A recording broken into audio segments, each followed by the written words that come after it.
Une jeune femme crache de l'argent en pleine journée dans un quartier d'Abidjan.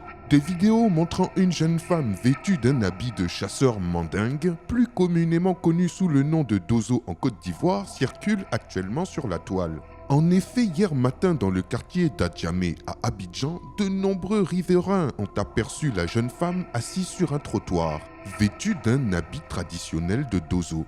Comme il est très rare de voir des femmes porter ce genre d'habit, les passants se sont arrêtés interloqués par son accoutrement. Et là, soudainement, cette dernière s'est mise à vomir plusieurs billets de 10 000 francs CFA. Les riverains voyant l'argent ont commencé à le ramasser et une foule s'est très vite regroupée autour de la mystérieuse jeune femme. Certains rapportent que non seulement cette dernière pouvait cracher de l'argent, mais qu'elle pouvait aussi transformer des objets et même de l'eau en billets de 10 000 francs CFA. Très vite, les policiers furent alertés et arrivèrent sur place. Ils ont emmené la jeune femme au poste de police.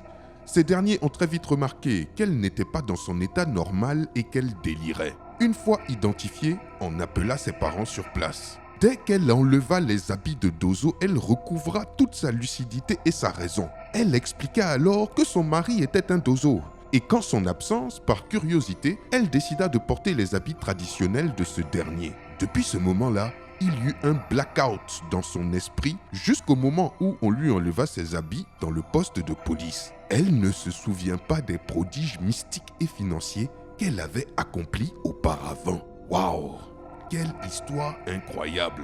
Dites-moi ce que vous en pensez dans les commentaires. Et si, parmi mes abonnés, il y a des habitants d'Adjamé qui ont été témoins de cette scène, n'hésitez pas à nous le faire savoir dans les commentaires.